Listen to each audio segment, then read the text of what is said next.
نحمده ونصلي ونسلم على رسوله الكريم اما بعد فاعوذ بالله من الشيطان الرجيم بسم الله الرحمن الرحيم قل يا عبادي الذين اسرفوا على انفسهم لا تقنطوا من رحمة الله ان الله يغفر الذنوب جميعا انه هو الغفور الرحيم۔ تم فرماؤ اے میرے وہ بندو جنہوں نے اپنی جانوں پر زیادتی کی، اللہ کی رحمت سے مایوس نہ ہونا، بے شک اللہ سب گناہ بخش دیتا ہے، بے شک وہی بخشنے والا مہربان ہے۔ اس آیت کریمہ میں اللہ رب العالمین نے بندوں پر اپنی کامل رحمت، اپنے فضل اور اپنے احسان کا ذکر اس آیت کریمہ میں فرمایا۔ چنانچہ اللہ تعالیٰ نے ارشاد فرمایا، اے حبیب صلی اللہ علیہ وسلم آپ فرما دیں کہ اللہ تعالیٰ ارشاد فرماتا ہے، اے میرے وہ بندو جنہوں نے کفر اور گناہوں میں مبتلا ہو کر اپنی جانوں پر زیادتی کی، تم اللہ کی رحمت سے مایوس نہ ہونا اور یہ خیال نہ کرنا کہ ایمان قبول کر لینے کے بعد جو سابقہ جو کفر ہوا، جو شرک ہوا، اس پر کوئی تمہارا مواخذہ ہوگا۔ بے شک جب کفر سے، شرک سے توبہ کر کے بندہ اللہ کی طرف آ جاتا ہے، اللہ نے فرمایا بے شک اللہ اس کے سب گناہ بخش دیتا ہے۔ جو اپنے کفر سے باز آئے اور اپنے گناہوں سے سچی توبہ کر لے، بے شک وہی رب العالمین گناہوں پر پردہ ڈال کر بخشنے والا، مصیبتوں کو دور کر کے مہربانی فرمانے والا ہے۔ اس آیت کے شان نزول کے بارے میں بہت ساری متعدد روایات ہیں۔ ایک آپ کے سامنے عرض کرتا ہوں۔ حضرت عبداللہ بن عباس رضی اللہ عنہما فرماتے ہیں کہ مشرکوں کے کچھ آدمیوں نے بارہا قتل اور زنا کا ارتکاب کیا تھا۔ یہ لوگ نبی کریم صلی اللہ علیہ وسلم کی بارگاہ میں حاضر ہوئے اور کہنے لگے کہ آپ جو کچھ فرماتے ہیں وہ باتیں تو بہت اچھی ہیں، لیکن ہمیں یہ تو معلوم ہو جائے کہ ہمارے اتنے سارے، یعنی قتل بھی کیے ہیں، زنا بھی کیے ہیں، ہمارے اتنے سارے گناہوں کا کفارہ کیا ہو سکتا ہے کہ اگر ہم اسلام قبول کر لیں؟ اس پر اللہ رب العالمین نے یہ والی آیت کریمہ بھی نازل کی، اور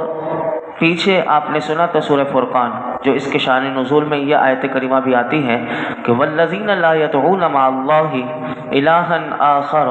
ولا یقتلون النفس التي حرم اللہ الا بالحق ولا یزنون، اور وہ جو اللہ کے ساتھ کسی دوسرے کی معبود کی عبادت نہیں کرتے اور اس جان کو ناحق قتل نہیں کرتے جسے اللہ نے حرام فرمایا ہے، اور بدکاری نہیں کرتے۔ یہ آیت کریمہ انہوں نے سنی ہوئی تھی۔ جب یہ والی آیت کریمہ نازل ہوئی تو اس میں انہیں بشارت دے دی گئی کہ تم فرماؤ اے میرے وہ بندو کہ جنہوں نے اپنی جانوں پر زیادتی کی، اللہ کی رحمت سے مایوس نہ ہونا۔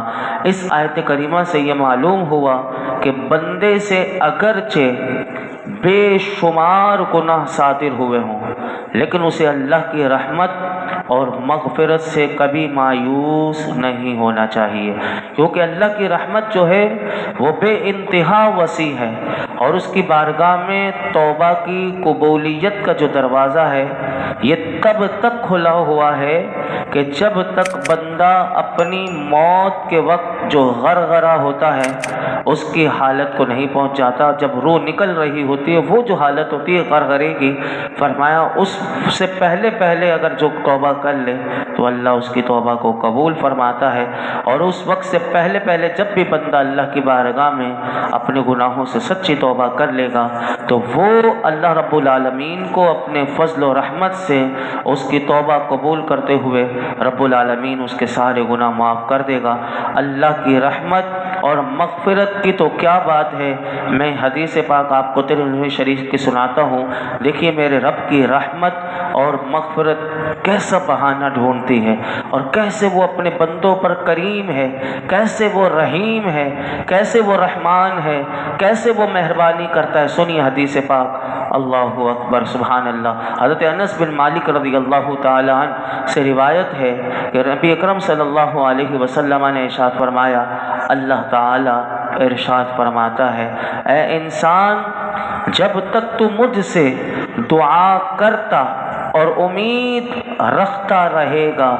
میں تیرے گناہ بخشتا رہوں گا، چاہے تجھ میں کتنے ہی گناہ ہوں، مجھے کوئی پرواہ نہیں۔ اے انسان، اگر تیرے گناہ آسمان تک پہنچ جائیں، پھر تو بخشش مانگے تو میں تجھے بخش دوں گا، مجھے کوئی پرواہ نہیں۔ اے انسان، اگر تو زمین بھر گناہ بھی میرے پاس لے کر آئے لیکن تو نے شرک نہ کیا ہو تو میں تمہیں اس کے برابر بخش دوں گا۔ یعنی اگر شرک کیا ہے تو اس کی معافی نہیں، باقی اللہ کی طرف سے اس کی رحمت ہے، اس کی مغفرت ہے، تو یہ جب چاہے وہ معاف کر دے۔ اس آیت کا مفہوم جو ہے وہ مزید وضاحت کرتے ہوئے امام غزالی رحمۃ اللہ علیہ نے بڑا خوبصورت کلام کیا اسی آیت کریمہ پر۔ امام غزالی رحمۃ اللہ علیہ فرماتے ہیں کہ جو شخص سر سے لے کر پاؤں تک گناہوں میں ڈوبا ہوا ہو اور جب اس کے دل میں توبہ کا خیال پیدا ہوا ہو تو شیطان پتہ ہے اسے کیا کہتا ہے؟ شیطان اس سے کہتا ہے کہ تمہاری توبہ کیسے قبول ہو سکتی ہے۔ یہ ہوتا ہے جبھی لوگ نہیں آتے، یعنی جن سے گناہ ہو جاتے ہیں اور جنہوں نے انہیں نہ پتہ ہو کہ آ جائے، جب بھی اللہ کا رحمت کے دروازے کھلے ہوئے ہیں تو امام غزالی فرماتے ہیں کہ جو سر سے لے کر پاؤں تک گناہوں میں ڈوبا ہوا ہو اور وہ چاہتا ہے کہ میں توبہ کروں تو شیطان جو ہے اب اسے روکتا ہے۔ شیطان تو یہ چاہتا ہے کہ یہ برباد ہو جائے اور یہ کفر پر ہی مر جائے، تو شیطان اس سے یہ کہتا ہے کہ تمہاری توبہ کیسے قبول ہو سکتی ہے، اور یہ کہہ کر وہ اسے اللہ کی رحمت سے مایوس کرتا ہے۔ سب سے پہلے شیطان یہ والا حملہ کرتا ہے۔ تو اس صورت میں ضروری ہے کہ مایوسی کو سب سے پہلے اپنے آپ سے دور کریں اور امید رکھے۔ یہ آیت کریمہ بتا رہی ہے، اس بات کو یاد رکھے کہ اللہ رب العالمین تمام گناہوں کو بخشنے والا ہے۔ بے شک اللہ کریم ہے جو اپنے بندوں کی توبہ قبول کرتا ہے، اور توبہ ایک ایسی عبادت ہے کہ جو سارے گناہوں کو مٹا دیتی ہے۔ اللہ تعالیٰ نے جیسے اس آیت کریمہ میں ابھی آپ نے سنا کہ فرمایا اے محبوب آپ فرمائیے میرے بندو، اے میرے وہ بندو جنہوں نے اپنی جانوں پر زیادتی کی، اللہ کی رحمت سے مایوس نہ ہونا، بے شک اللہ سب گناہ بخش دیتا ہے، بے شک وہی بخشنے والا ہے، اور اپنے رب کی طرف رجوع کرو۔ تو امام غزالی کہتے ہیں اس آیت میں اللہ نے اپنی طرف رجوع کرنے یعنی توبہ کا حکم دیا، اور ایک اور مقام پر اللہ تعالیٰ 16ویں پارے میں فرماتا ہے وَإِنِّي لَغَفَّارٌ لِمَن تَابَ وَآمَنَ وَعَمِلَ صَالِحًا ثُمَّ اهْتَدَىٰ، اور بے شک میں اس آدمی کو بہت بخشنے والا ہوں کہ جس نے توبہ کی، ایمان لایا اور نیک عمل کیا، پھر ہدایت پر رہا۔ تو امام غزالی کہتے ہیں جب توبہ کے ساتھ مغفرت کی امید اور توقع ہو تو ایسا شخص امید کرنے والا بھی کہلاتا ہے۔ اگر گناہ پر اصرار ہو، یعنی گناہ بھی کر رہا ہے اور مغفرت کی پھر توقع رکھے، تو یہ شخص دھوکے میں ہے، یہ بڑا شخص، یہ خطرناک ہے۔ یعنی گناہ بھی کر رہا ہے اور پھر مغفرت کی امید رکھ رہا ہے، توبہ نہیں کر رہا لیکن مغفرت کی امید ہے، تو فرمایا یہ شخص دھوکے میں ہے۔ پھر آپ نے ایک مثال دی، مثال دے کر بڑے خوبصورت انداز میں سمجھایا۔ فرمایا کہ ایک شخص بازار میں ہو اور اس پر جمعے کی نماز کا وقت تنگ ہو رہا ہو، اب اس کے دل میں یہ خیال آئے کہ وہ نماز جمعہ کے لیے جائے، لیکن شیطان اس سے کہتا ہے کہ تم جمعے کی نماز نہیں پا سکتے، تنگ وقت ختم ہو رہا ہے، لیکن شیطان کہتا ہے اب تم جاؤ گے بھی تو کوئی فائدہ نہیں، نماز ہو جائے گی۔ تو فرمایا تم جمعے کی نماز نہیں پا سکتے لہٰذا یہیں ٹھہرو، اور وہ شیطان کو اس وقت جھٹلا دیتا ہے اور دوڑ جاتا ہے اس امید پر کہ مجھے نماز جمعہ مل جائے گی، اور تو امام غزالی کہتے ہیں یہ شخص امید رکھنے والا کہلائے گا۔ اور اگر کوئی شخص شیطان کی بات میں آ گیا اور کاروبار میں مصروف رہا اور پھر یہ امید رکھے کہ امام صاحب میرے یا کسی اور کے لیے درمیانی وقت کا انتظار کریں گے اور کسی اور وجہ سے وہ منتظر رہے گا جسے اس کا علم نہیں، تو فرمایا یہ شخص دھوکے میں ہے اور یہ سمجھ رہا ہے کہ مجھے جمعہ مل جائے گا، تو یہ شخص امید میں نہیں ہے۔ تو ہمیں چاہیے کہ ہم اللہ رب العالمین کی بارگاہ میں توبہ کرتے رہیں، اور اس آیت کریمہ کے ضمن میں ہم اللہ کی بارگاہ میں دعا کرتے ہیں کہ اللہ رب العالمین ہمیں گناہوں سے سچی توبہ کرنے اور اپنی رحمت اور مغفرت سے حقیقی امید رکھنے کی توفیق عطا فرمائے۔ لیکن یہاں پر علماء کہتے ہیں ایک بات جو ہے وہ قابل غور ہے، اور وہ یاد رکھنے والی وہ یہ ہے کہ اگرچہ ایک خاص چیز کے حوالے سے اللہ کی رحمت سے مایوس ہونے کو منع فرمایا گیا،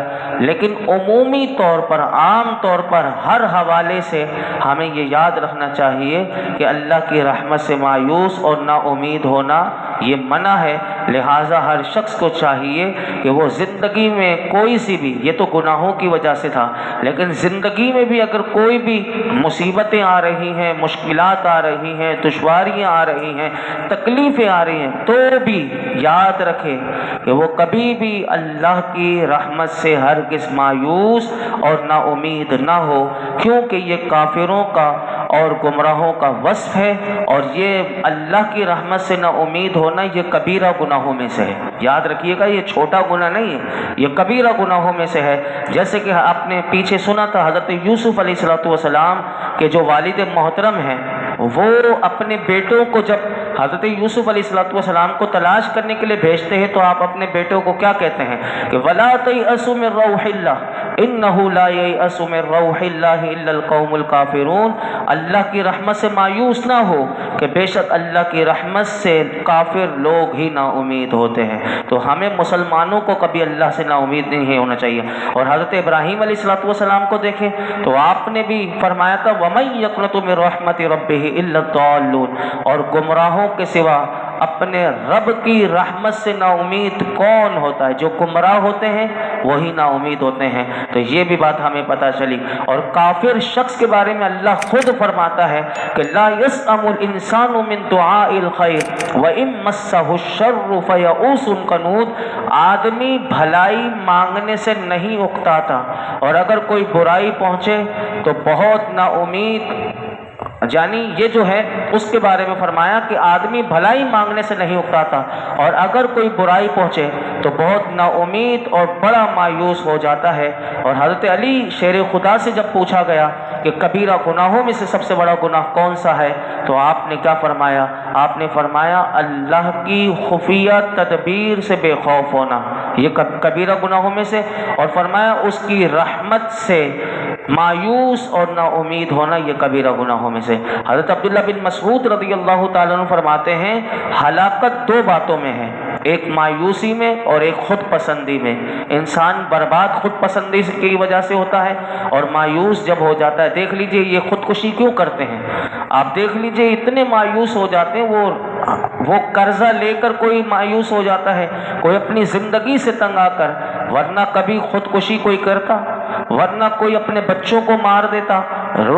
رزق کی تنگی کی وجہ سے کبھی آئے دن اخبارات میں آتا رہتا ہے کسی نے اپنی بیوی بچوں کو سب کو مار کر خود بھی مر گیا۔ تو یہ کون لوگ ہوتے ہیں؟ یہ مسلمان ہی ہیں نا، جن کے بارے میں اخبارات میں چھپتا رہتا ہے کہ یہ کیوں انہوں نے ایسا قدم اٹھایا، کیونکہ یہ مایوس ہو گئے۔ یہ ہمیں دیکھیے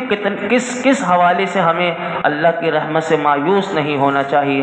ایک در بند ہوتا ہے 100 در وہ اور کھول دیتا ہے، اس کی رحمت تو اللہ اکبر۔ تو یاد رکھیے گا، اسی میں ہمیں یہ بات سکھائی گئی۔ لہٰذا ہر مسلمان کے لیے پیغام ہے کہ کبھی بھی اللہ کی رحمت سے مایوس نہ ہو، مصائب آئیں، آلام آئیں، پریشانیاں آئیں، اسی کی بارگاہ میں دست دعا دراز کرتا رہے۔ اور میں نے تو ایسے لوگوں کو بھی مسجد میں دیکھے ہیں کہ جو روتے تھے کہ ہم ایسے بالکل برباد ہو چکے ہیں، لیکن جب انہوں نے اللہ کی رحمت سے، میں نے ایسے بھی نمازیوں کو دیکھا ہے کہ وہ جب پھر اللہ سے انہوں نے لو لگائی، اللہ نے انہیں چند دنوں میں، چند مہینوں میں ایسا نکال دیا کہ وہ ایسے آپ کی بھی جاننے والوں میں،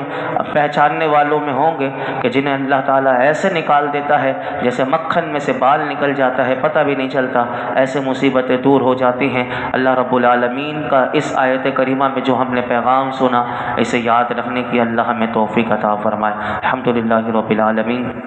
والصلاة والسلام علی سید الانبیاء والمرسلین وعلی آلہ واصحابہ اجمعین۔ یا رب العالمین، یا ارحم الراحمین، یا ارحم الراحمین، یا ارحم الراحمین، جو کچھ سنا ہے اس میں کوئی غلطی کوتاہی معاف فرما، اپنی بارگاہ میں قبول فرما۔ اے رب کریم، ہمارے والدین کی، میرے آقا کی تمام امت کی بے حساب مغفرت فرما۔ یا رب العالمین، قرآن حکیم کا نور اور اس کا فیضان عطا فرما۔ اللہ ہمیں مولائی کریم ہر قسم کی نا امیدی سے بچا لے، اللہ تیری رحمت سے مایوس کبھی نہ ہو۔ اللہ اپنی رحمت کا، مولائی کریم اپنے فضل و کرم کا حصار ہم سب کو عطا فرما، ہم سب پر، عالم اسلام پر اپنے فضل و کرم کی بارش فرما۔ یا رب العالمین، تو ہم سے راضی ہو جا، اللہ ہمیں جہنم سے بچا لے، اپنی رحمت سے ہمیں جنت عطا فرما۔ یا رب العالمین، حضور کا سچا غلام بنا دے، حضور کی سچی محبت عطا کر دے، حضور کے عشق میں ہمیں فنا کر دے۔ اے اللہ، تو ہم سے ہمیشہ کے لیے راضی ہو جا، قرآن و سنت کا نور عطا فرما، اس کا فیضان عطا فرما، با عمل بنا دے، با اخلاق بنا دے، با حیا با کردار بنا دے۔ زندگی کی جو سانسیں باقی ہیں اے اللہ، اسے تیرے و تیرے محبوب کی فرما برداری میں ہمیں لگا دے۔ یا رب العالمین، یہ جتنے حاضرین موجود ہیں سب کی جولیوں کو، دامنوں کو مرادوں سے بھر دے۔ وصلی اللہ تعالی علی خیر خلق محمد وعلی آلہ وصحبہ۔